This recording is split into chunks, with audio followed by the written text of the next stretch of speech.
Welcome to Proudly Asian, a podcast series that tells bold and proud stories of Asians by Asians.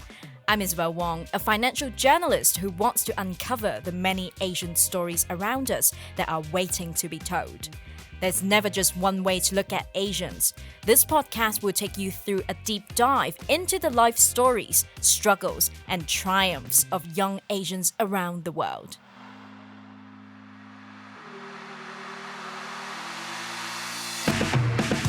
On today's episode, we have Gianne Chan, a Hong Kong entrepreneur who is the founder of wellness brand Calm & Co.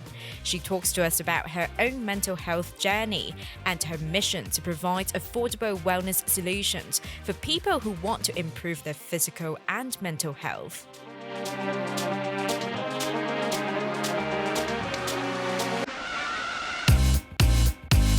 Welcome back to Proudly Asian. Now, to continue our series of conversations to mark the occasion of Mental Health Day in October, we are so glad to have Hong Kong wellness entrepreneur Gianne Chan with us. Welcome to Proudly Asian, Gianne. Hi, I'm so happy to be here, Isabel. Yeah, so glad to have you, and I know you definitely have a lot to share with us, including the founding story of the wellness brand that you have started, which the mission is to provide affordable wellness solutions for people who are challenged with their mental health. So definitely I'm so curious about the whole story, the journey that led you to starting your own brand, your own business. But before we get into that conversation, for our listeners who would like to get to know a little bit more about you, I'm just wondering if you could give us, a quick introduction about your own background. Who are you, what are you, and where did you grow up? First of all, my name is Gianne, and I'm in my mid-20s right now. Currently, I doesn't have a full-time job, but Isabel did mention, yes, I started my wellness business 2 years ago before COVID. Currently, I own a few businesses doing projects at the same time. Mostly I do like BD, marketing, events for health and wellness industry.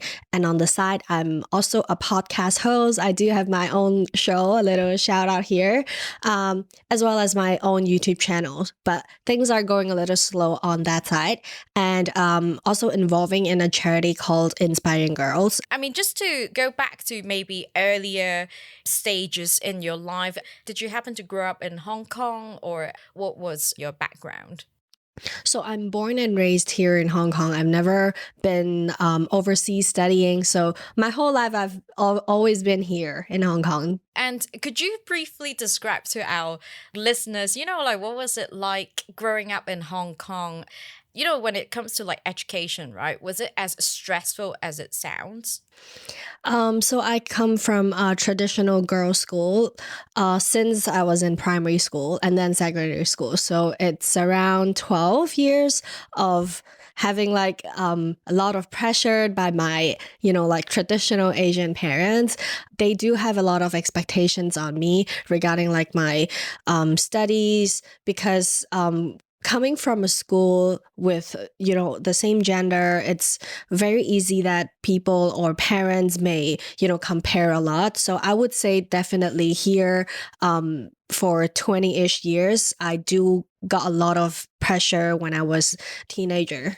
And did that inform any sort of decisions that you've made, or did that inform any like personal values that you have? For example, like I know maybe people who have gone through very stressful education, maybe they would try to do a lot of different things to break free of that expectations. Does something like that happen for you? I think it had been happening ever since I had been dealing with my mental issues. So ever since I was in, I think 13, 14, my relationship with my parents, especially my dad, wasn't been very well. I would say like he is kind of controlling.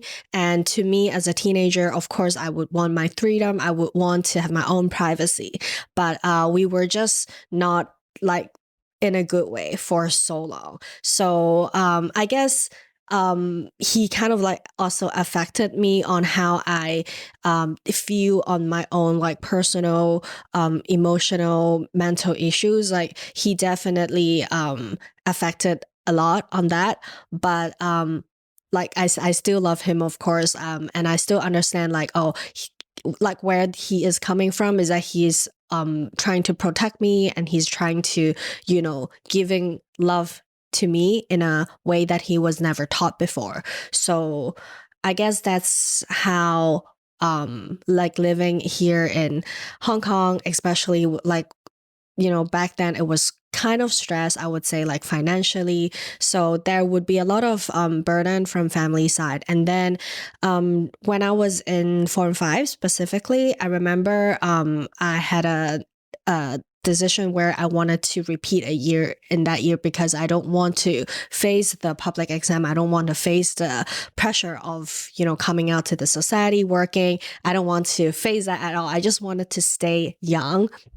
And so I talked to my mom, and I, pretended I was like awakened. I was like, I don't want to waste time. I want to study this year. I don't want to get promoted yet. Can I please repeat a year so that I can, focus on my studies? So at that time, this reason was a reason or an excuse for my mom to talk to the principal for me so I could stay a year in school. But actually, what I was thinking is that I was super pressured from my peers, and as well I'm not ready to graduate with a bunch of people that I know some of them do not like me. I've been a little cyberbullying back then, and it wasn't very easy for me to say it out loud, but I guess that's the reason why I've decided that I don't want to graduate with the same bunch of people. So I made a decision, a very impulsive decision, that, oh, why don't I just spend a year again here so I could meet new friends. But definitely, I mean, I did think that it's a waste of that year because, thinking back, I really did not study as I promised my principal and teachers, but they gave me a chance to trying to learn again. Yeah, I guess a lot of like these kind of decisions in terms of academic, definitely. Yeah. I wouldn't necessarily think of it as a year wasted because you basically made that decision for your mental health, right? Which is very important because I can imagine during the years, especially the high school years, I think back then, 10, 20 years ago, the whole concept of mental health was never mentioned. I don't think anyone would have even any awareness about how to maintain mental well-being or, the kind of emotions that we were feeling were indicating that we were challenged, mentally in a sense. But that was a very brave decision that you made for yourself. You called it impulsive, but then in every way, maybe your body, your mind was just telling you that you weren't ready to take that step. And probably that was a right decision for you. But as a follow-up, you delayed your studies by a year. Did you meet more supportive friends in the sense of like how the bullying situation, did that sort of improve for you since you were surrounded by maybe a new bunch of people? Well, like thinking back, definitely, because after I repeated that year, during that summer, I did not talk to anyone of my friends. Like I had, mentioned I had a bad relationship with my dad. So he did confiscate my phone because I was, texting a lot of people, and that he doesn't want me to talk to the girl's partner that I have had. So he took my phone, and for the whole summer, 2 months, I did not talk to anyone, and I did not go out. I just stayed home. I just stayed in my room watching TVs, eating snacks, wasn't like motivated to do anything at all. I don't have any desire to eat or to shop or to buy. I just wanted to stay home. I was trying to, portray a good little girl image in front of my dad, and hopefully he will, give me back my phone or things that I am good again. But that did not happen. At that time, I did not know that it was depression. I did not know what is depression. So I was just trying to act normal in front of my parents. And turns out, after I have like diagnosed with hyperthyroidism, it's a thyroid in your neck. It actually will affect your hormones, which will also affect how you feel in terms of like mentally. And a lot of people, when they get hyperthyroidism, they also get depression. And it's like a vicious cycle where if you have depression, it kind of affect the hormones and it's gonna make your thyroid problem worse and vice versa. So in that year, I only took the thyroid medicine that I was prescribed with, but my parents refused to let me take my mental medication because they don't want me to admit that I was having like mental issues. They don't want me to think that it's a disease or it is an illness. They were just trying to ask me to, like normalize this. You don't have a sickness, it's not a problem, you're just sad. So I was just trying to think, oh, okay, it's just a feeling of sadness, but it will last for so long. Like I would not be happy for months, but it's normal because everyone is sad here. So that was what I was taught for so many years. I think for at least 10 years, I did not react or I did not think about how to deal with my mental issues at all. I just leave it there. And sometimes, the monster depression come out. And then I would do like stupid things, like I would wanted to, stay home and never go out for 2 months, or I would just do things because I'm sad. And I let the emotion, drive through me. Whatever the emotions feel, I follow that. I don't have any, logical thinking anymore. I wasn't in my like clear and calm mind at all. So during the time when your parents were trying to convince you not to admit, not to seek, medical treatment for your depression, this would also sound like it came as a shock for your parents. Obviously, maybe Yeah. they were during a stage of denial, but when they were telling you that, personally, were you convinced about what they told you, or were you like so sure that, well, this is depression, but I would go with the narrative that my parents asked me to go with? I think I wasn't very understanding about the this like mental issues as well. I don't know like what exactly it will do to myself. I don't know what it will do to my brain. So I actually believed my parents that, oh, it's actually like not so serious. It's just a disease that a lot of people have, and it's okay. You don't have to specifically take medicine to heal. You can just be happy. So that was what they told me, and I also like truly believed, okay, I'll try. Yeah. But turn out it's way more difficult than like a normal, illness. It's something that is draining and something that will make you unable to work or unable to finish college. Yeah, I mean, what you just mentioned earlier is so important as well, because you mentioned how in Hong Kong, everyone's convinced that everyone is unhappy, which was something that's a little new to me.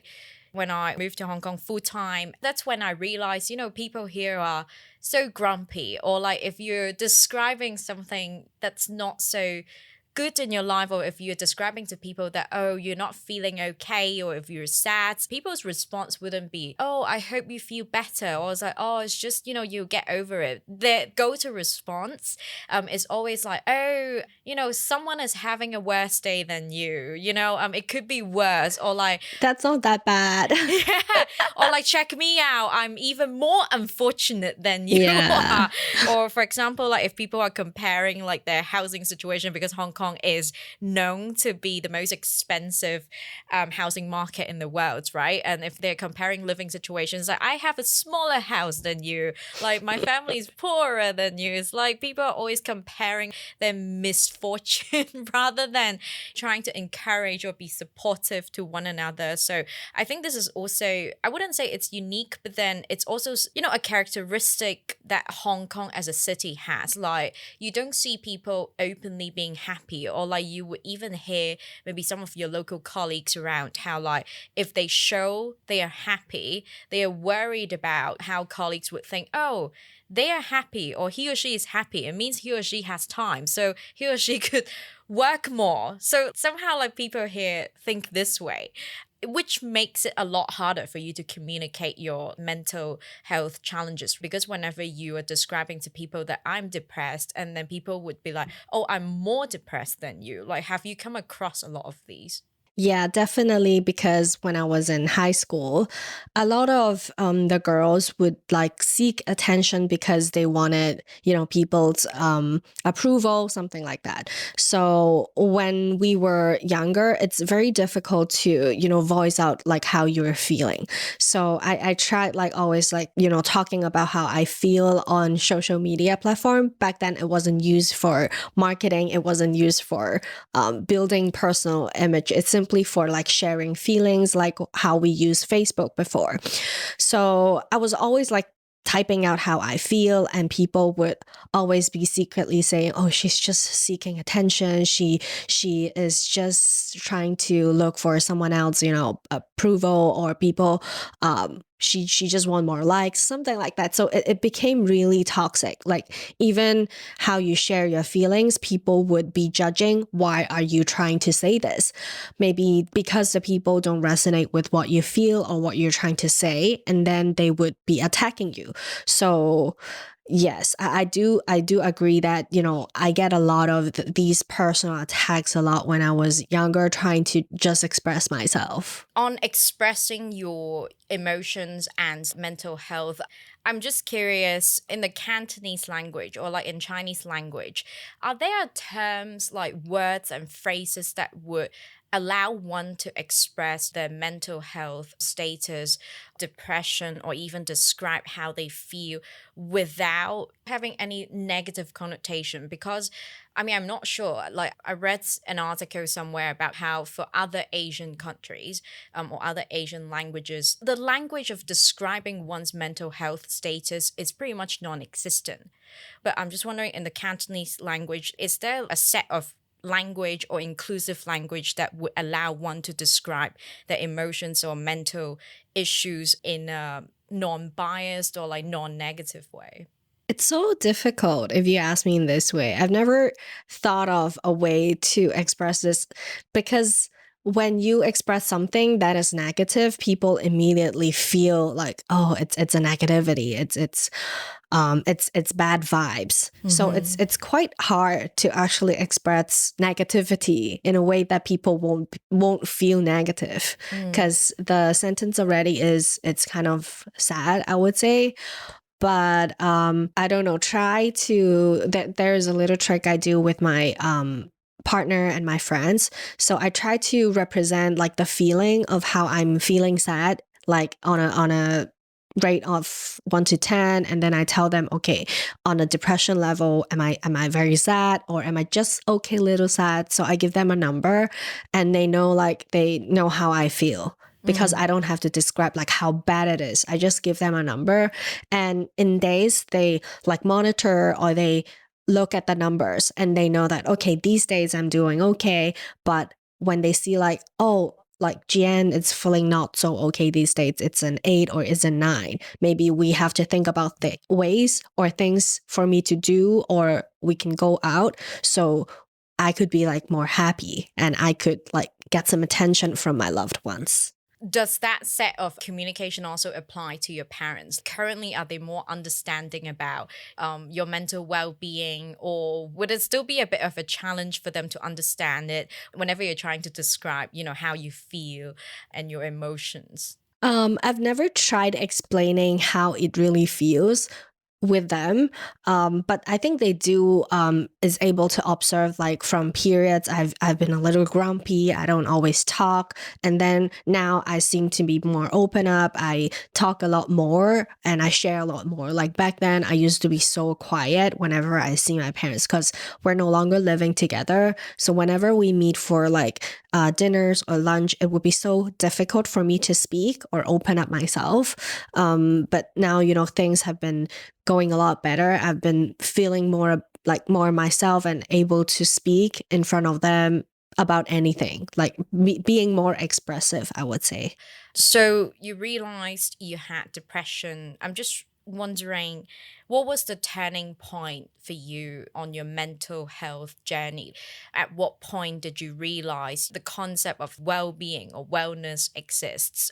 Or since when did you start to take more proactive measures in the sense of helping yourself feel better? I think I have been dealing with mental issues for 8 to 10 years until I really found a way to cope with this and like live with it. It sounds like, oh, are you not gonna heal? Are you never gonna be better from depression? So I would say the healing journey of like depression is super long. You can be good for months and then suddenly you feel bad again, or you could be good for a year and then suddenly you feel sad again.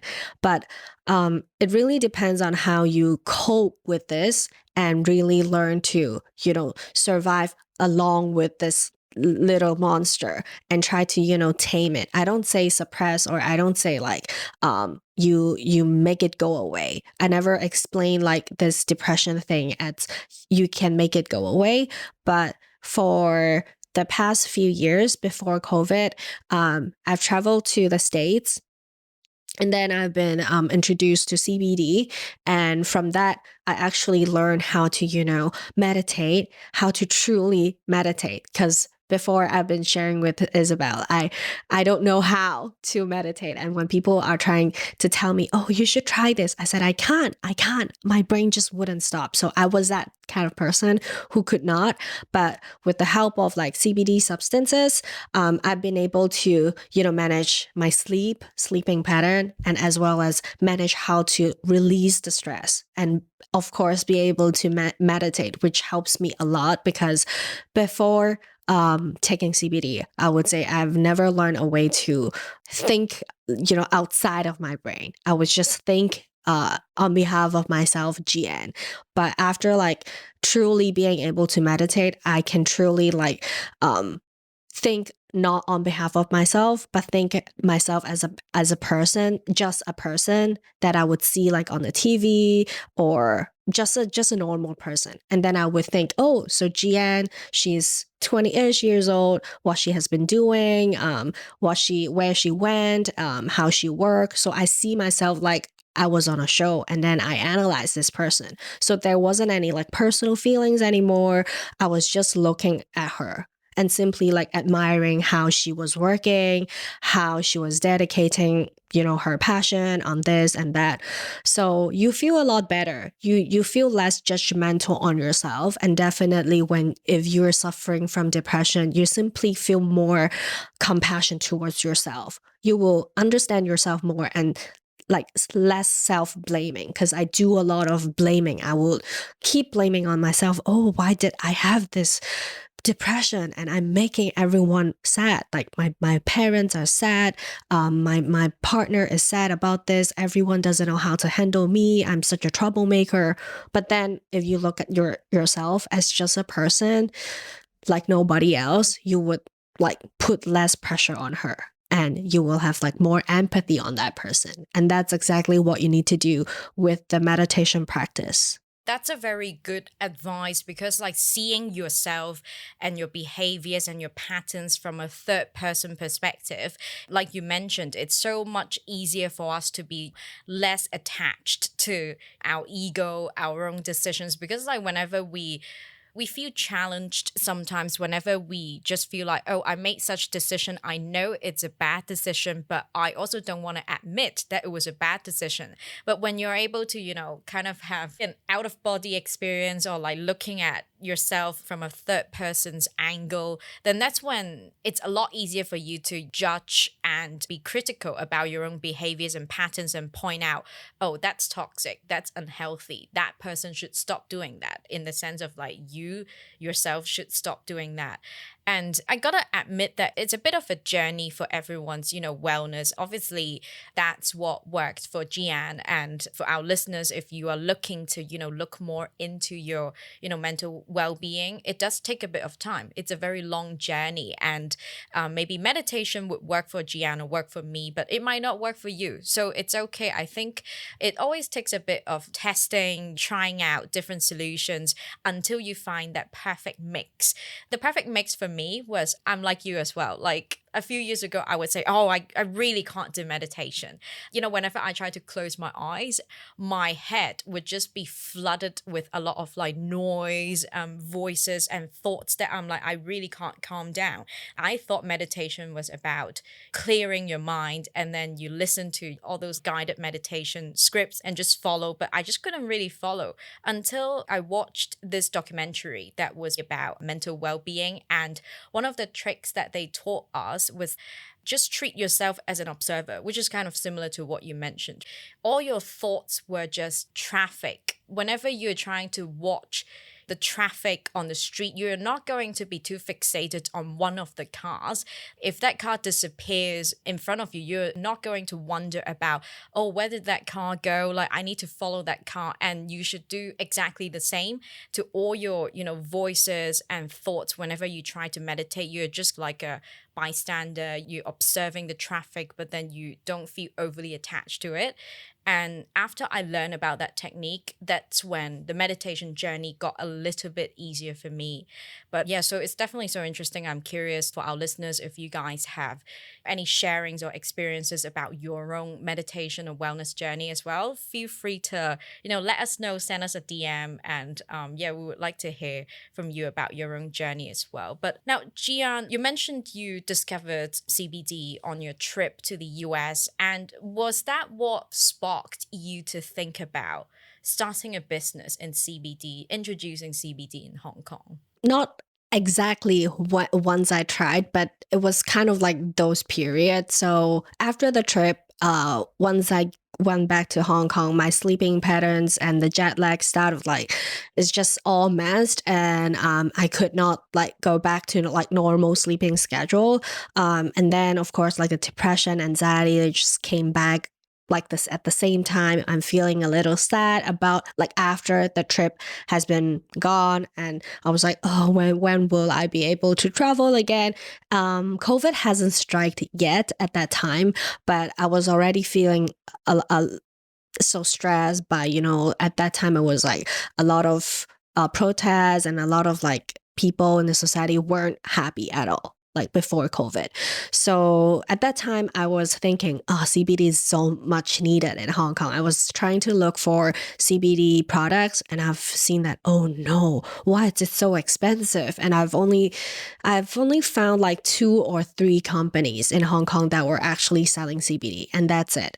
And then I was telling my partner, we need to do this. Like when I was in the States, it was just around like 10% of the money that I need to pay for, and I already got a huge bottle of that. So we definitely need to look into like the legal terms and see if it's doable in Hong Kong. And so we've launched it end of 2019, early 2020, and that's how we brought CBD back to Hong Kong, because I see that it's a huge market, and people really need it, because I was actually looking for it. And if I need, to pay so much for a good sleep, it's really not worth it. So, yeah. So that's how you started Calmed & Co. Initially, it was a CBD supply. And you also started the business pretty much at the start of COVID, which is also when, a lot of people started, because they were all self-isolated, right? And then they started looking inwards. I think I've met a lot of people who started their own mental well-being journeys or like meditation journeys around COVID. And that's also when people were a lot more open-minded about testing out different wellness products, for example, CBD. But when you first started Calmed & Co. as a CBD supplier in the city, did you get a lot of questions from your customers or potential customers, or like were they already well aware of what CBD was back then? So for the first few months, it was super difficult because, as I was mentioning, not a lot of people were doing it. And because I was, specialized in doing marketing and branding, I was trying to make my CBD brand even more unique. So when people see it, they immediately know that this is from my brand. Whereas I would say other CBD products, they look more commercial, and there isn't a lot of story behind the product. It's simply the product telling its effect. But what I was trying to do is I will provide the value and the experience, and then you know, okay, so this is the product that is doing this. So I would say it was very difficult when I was educating people about like what is CBD, what does it do? Because in Chinese, especially when CBD in Cantonese is 大麻二酚, and 大麻exactly is marijuana, and people would definitely think that, oh, so you're selling drugs. And I was like, no, calm down. This is not drugs. It's legal. It's still legal because it's not regulated yet at the moment. So you can still like buy it from me and you won't get high. You won't be addicted to it. So a lot of like misunderstanding because of the Chinese translation where the Chinese name is so similar because they're from the same plant, but it's not exactly from the same component, I would say.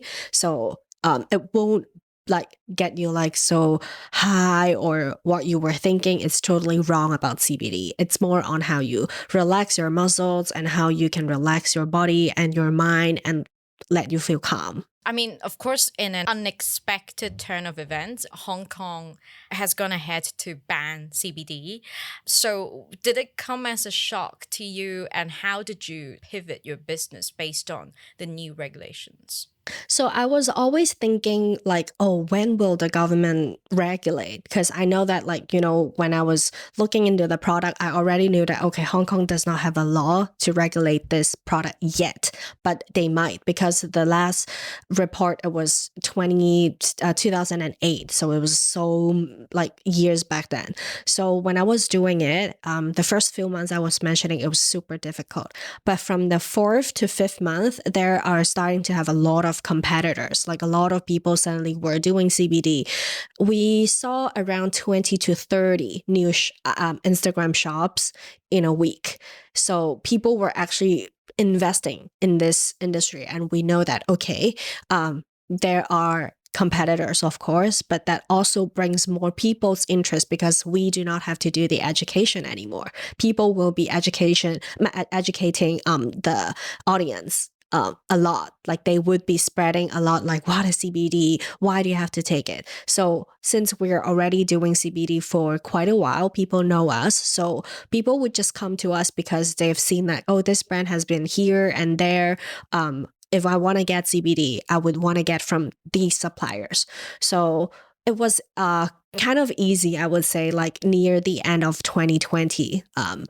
But then as you mentioned, the government started to raid CBD. So I think after the Halloween party, and then it was November. I remember that period. Suddenly, people were saying that, oh, police were raiding our stores. So some of my CBD friends owner, they have their stores like near central area, and police will just go in and grab all the CBD products, and then they would say they're going to investigate because we're like suspecting you dealing drugs or selling trafficking drugs, something like that. So my friends were telling me like that was the story of how they got their store got raided, and they were so scared to put out CBD products anymore because they don't want like police coming in all the time. And that was where I realized, okay, so the government is trying to do something. They might want to try to regulate, and this might not be a good time or a good moment to continue spread. And as a brand, I built Calm Co because I wanted to, like, people to find alternative ways to heal with their depression, heal with their anxiety, heal with their mental issues, or sleeping problems. So I would think that CBD, it's one of the tools that helped me, but not like CBD is the only way out. No, I'm not never saying that or putting it in that way. So I was just thinking, okay, so I already built the brand. All I have to do is like I switch the product or I pivot to another thing.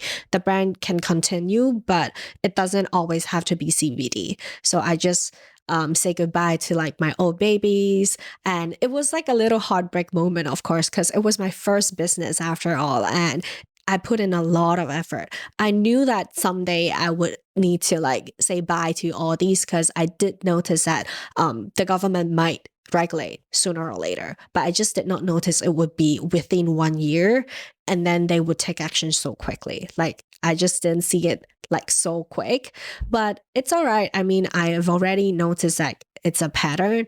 And at that time, I remembered I used 3 to 4 days to kind of like mourn, but not really like crying all day. But I was just thinking, this is so not fair. I should not be the only one. And then I think about how the wellness community has been supporting me for so long. And I was thinking, okay, so I'm doing CBD and I've seen so many new CBD owners. So I reached out to a lot of them, like some of the existing ones that I know, some of the, I know that they are like the strongest competitor. I would never talk to them before, but since I wanted to create a small CBD support group, like just a WhatsApp group, so we can talk about like the news or send stuff that we know, so we understand like what the government is trying to do. Because at that time there were no reports and they haven't announced anything yet. They were just silently raiding stores. So we're also scared, and I created a WhatsApp group that is called CBD Info Group. And then from I think within a week, we have 60 contacts there, and each represent from one CBD store owner. And I was doing that because I just wanted to like feel safe and I wanted more information. But they were really like thanking me. Oh, Gianne, thank you so much for creating this. It helps me a lot because I also don't know what to do. I was also, and a lot of them were actually expats. So they don't even know like if there are some Hong Kong news they could not see, they don't understand. So they were really thankful that we have that support group, because a lot of them don't understand like what was happening at all. They were continuing selling online. So we kind of like trying to tell everyone, hey, don't sell. Like, I think it's over. So yeah, that's what I did when I noticed like this industry is going to die, but it's just part of the wellness industry in Hong Kong. The wellness industry is so huge. Wow, I mean, that's definitely the beauty of Hong Kong, because I think while we mentioned how Hong Kong could sometimes be bad for your mental health, but then that sense of community when people come together, it's just so beautiful. Like, while we have mentioned people might not be supportive about people's, mental health, but then there are also a lot who are eager to help each other out, and you being one of them. You might have lost your CBT business, but then you gained a group of friends, or hopefully lifelong friends, who could support each other or eventually become wellness business partners as well. So that's definitely, one positive out of the whole unfortunate event. And I know that currently for Calmed & Co., you are selling a completely different type of product. Can you tell us more about that? How did that happen? Okay, so when I was looking into like other wellness alternatives, specifically, I was very into supplements, vitamins, because for what CBD, it's itself, it's also a supplement, but it's a different supplement where you can feel the effect more like kind of like an immediate effect, I would say. But other supplement, you just have to, observe and wait for a little while. You just have to give it a little more patience, because it is doing things to your body, but you just can't feel it. So when I was looking into supplements, I was like doing research, like, okay, so if I want better skin, what do I take? If I want to, feel better with my body, what should I take? For sleep, which ingredient is the best? And then I see that there's a whole list of things that I need to take if I really want to be healthy. So, and then I remember when I was going to the States, the second trip, I was walking like, CVS or the pharmacies, local pharmacies. I see something called the patch. So a patch is where you wear on your skin and then you absorb the ingredients or whatever is inside the patch. So there are a lot of like different patches scattered, like pimple patch or eye patch or even mask. But there's something called the vitamin patch, which I think it's so cool because I've never seen something like that. So it's a wearable vitamin patch where you just stick it on your skin and then you let it absorb. You don't have to take supplements or swallow anything hard anymore. You just stick a sticker on your skin. And I was really thinking it was so cool. So, and then I looked for like manufacturers for patches. And then I created like 3 patches for mind, body, and your soul. So for your body, it's basically like better immune system. For your mind, it's like for your de-stress. Like take away all the stress. So it's like a stress reliever. And then for the last one, it's for sleep. So for your soul, how to you feel your soul is to get better sleep. So another patch is the sleep patch where it's pure magnesium, and then it helps you to relax your body so you get to better sleep. So the three products, it's currently like the most innovative one, I would say, in Hong Kong, because we're the very first one doing it in Hong Kong. And quite excited to spread the word out there because we've not done like any advertising yet. I've been quite busy like dealing with my own marketing clients, so I have no time to market my own products at all. But I've been like doing a very like silent sponsor to all the events my friends they're doing. If they're ever asking for sponsors, I would like secretly spread it out. So I was thinking, okay, no worries, that these little, you know, good vibes will send away and people will reach out to me if they really like my product. Yeah, and I also know you're super hands-on because with Calmed & Co. and this current new product, you did all the design and illustrations and everything yourself. Like, I'm just so inspired by how you basically take care of every aspect of your own business. And I just want to know, you have so many responsibilities. You not only do you have the business for Calmed & Co, you also have your own media agency business that you newly started this year as well. So with all these responsibilities, how do you find calm juggling all these tasks? I would say I always trying to find happiness in life. That's always like what I need to do every day when I wake up. Okay, today, how do I make myself feel better, or how do I make myself happy? And from all the things that you've mentioned that I'm doing, it's all the things that I want to do. Because ever since I quit the full time job, I was thinking I need to do things that I love doing. Because if it's not a passion project, then I probably wouldn't even do it. Because back then, when I was working for someone, I never work for the job or for anyone. It's only always for the money. But now I think things or priority or values has changed. Even if the project has like a huge amount of money or the client was, very wealthy, I wouldn't say yes, or I wouldn't just immediately sign the contract, because me and my partner, we always say that we put our, mental health in priority. Like everyone in the team has to be happy serving or having the client in our account. If they make us feel like, oh, they're leveraging us, or they're trying to, um, I don't know, like take advantage of the project, we will just immediately say, okay, look, I don't think, we're like a good working buddy. We may have to like terminate the working contract. But it seldom happened, because before we signed the client, we already knew that, okay, good vibes, this is a good client. So always, I think, prioritizing mental health.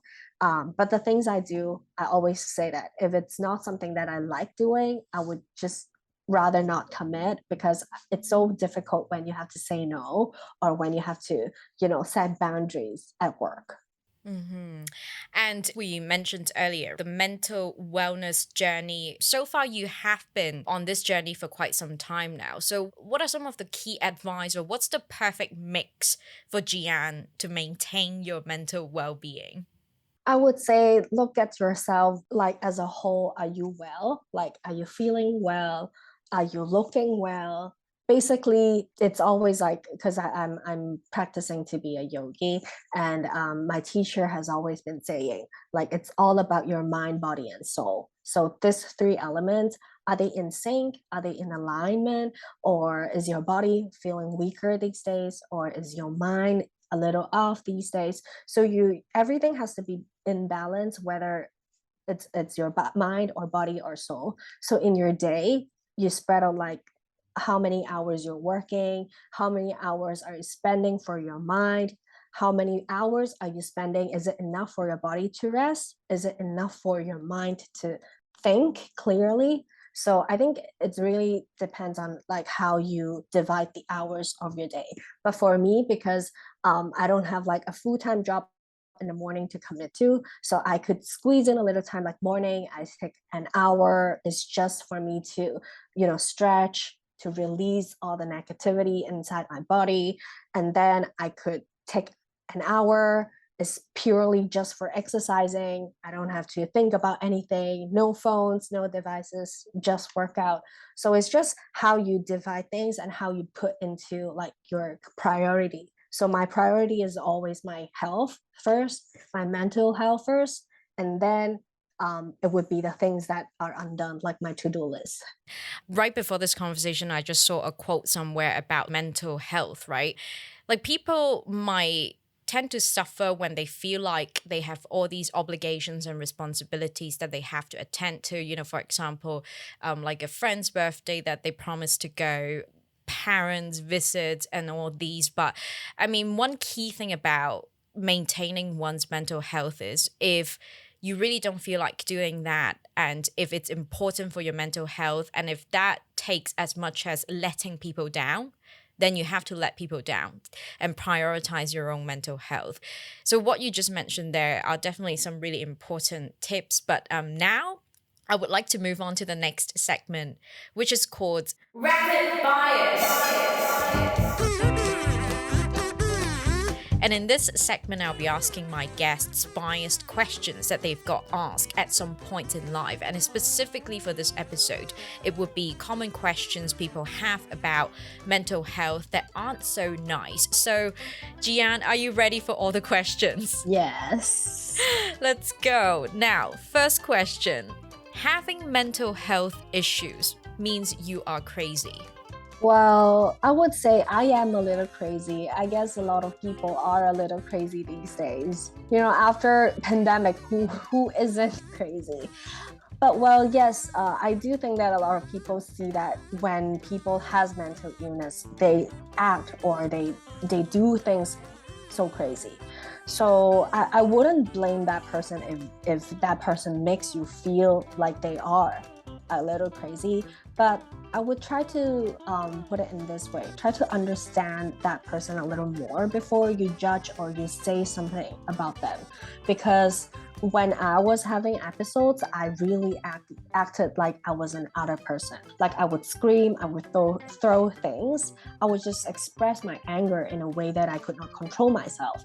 But you really have to understand, like, if that person has emotional problem, they just couldn't control. It's like a dysfunction in their body. So I guess because I was in the same position, so I'm able to understand why people are acting crazy and why people think that they are crazy. And next question, mental illness is not a real illness. Well, if you dig deep into understanding what is mental illness, you will figure that there are like more findings, more research on why people are having like mental illness, because the brain is some part that people are using so many years to trying to understand, but they just can't, because we're just the brain is so smart itself, and we're not using like the all percentage on your brain. We're just using a specific 30-20% of the brain. So normal people wouldn't understand what is happening. And the next question, your life is wonderful, there's no way you have mental health issues.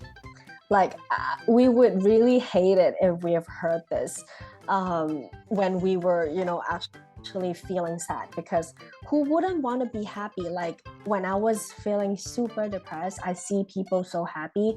I was thinking, why can't I smile? Why can't I laugh like them? I would think I would feel so sad if I see someone laughing so badly, because I also wanted to feel that way. So if you think that just life is amazing, or she doesn't have anything to worry about, why is she feeling sad? It's all about how she regulates their emotions. It's because that person is unable to regulate their emotions. So no matter how much money you give them or whatever you buy them, they're unable to feel the happiness, because their happiness is not coming from all these materialistic things. It's coming from inside. Something needs to be fixed. And next question, mental health treatments don't work. Some of them, I would say, don't work for me, but it really depends on who you are or what kind of ways you're trying to use. Like there are so many alternatives way, like a lot of like holistic healing way or medications. There are just so many ways of how you can cope with this mental issue. So if people were saying that mental like treatments don't work, I think it's because that treatment don't work for them, but it might work for someone else.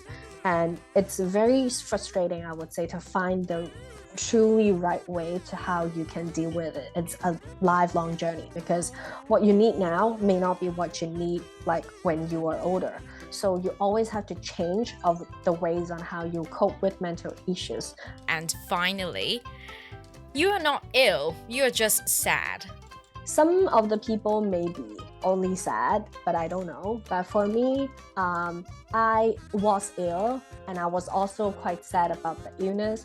And the illness also made me sad. And thank you for playing this round of rapid bias, Gianne. Thanks.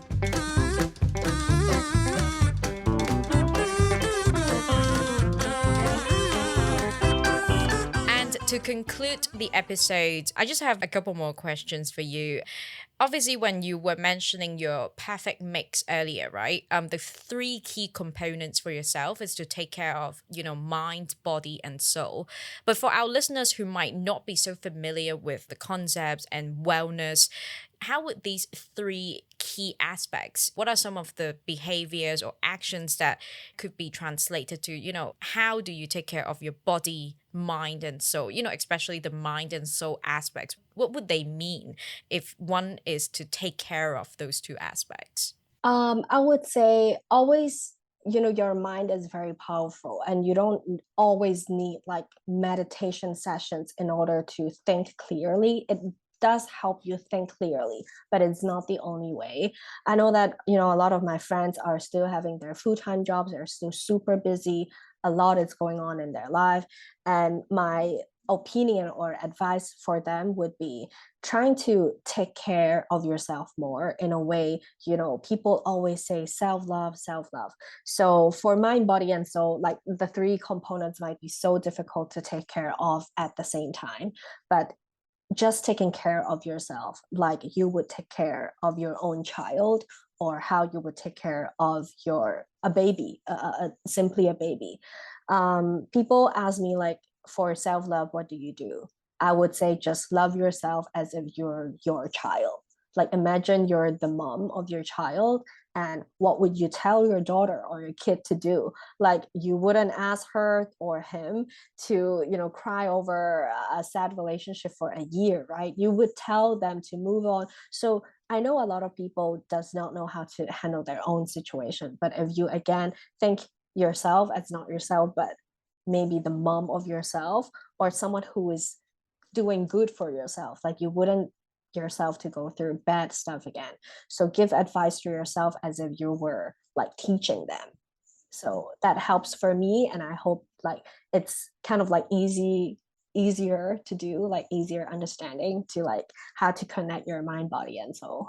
Yeah, there you go. I mean, just baby yourself. If you're hungry, feed yourself. If you aren't feeling well, take rest. Sometimes it's as simple as that. If there's a thought that pops up in your head, it's like, I want a massage, then go for it. Don't give Yeah. yourself any excuses. Your mind might sometimes have this little trick about, whenever you feel like, oh, you should be working out, but then your mind would tell you that, oh, you're too tired, you won't want to do it. Like sometimes you have to fight your mind a little bit and just allow yourself to do what you have been wondering about, or even just answer some of your needs. And that's simple self-care.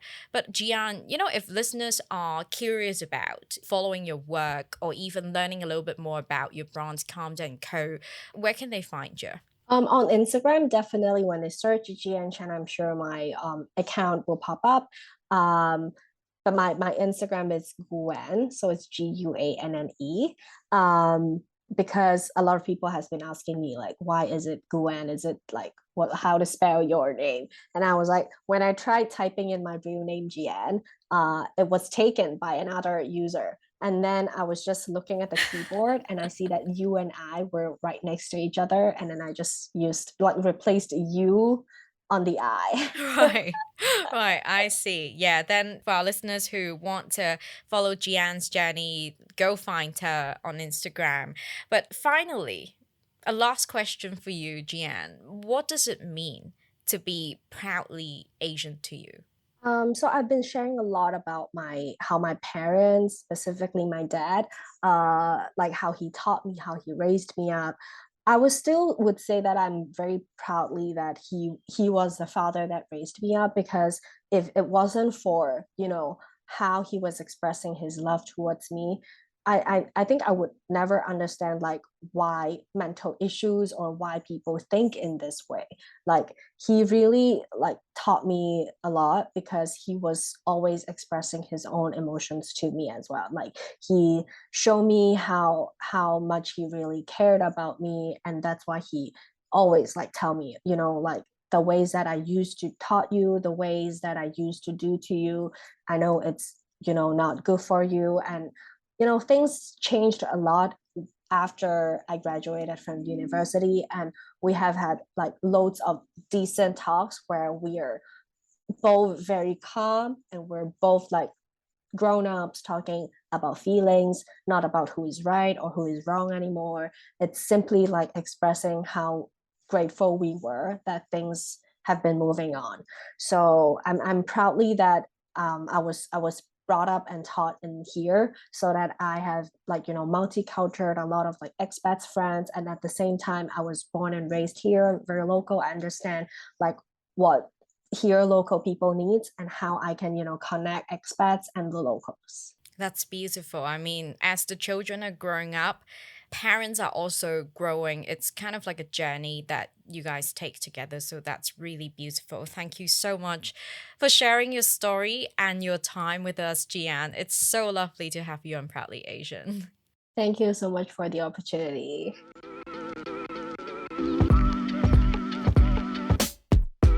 That's it for this episode of Proudly Asian. Don't forget to follow us on Instagram at proudly.asian for more content. We are on Spotify, Apple Podcasts, and YouTube. Leave us a 5-star review on wherever you get your podcasts. Thanks for tuning in and signing off for now. I'm Isabel Wong.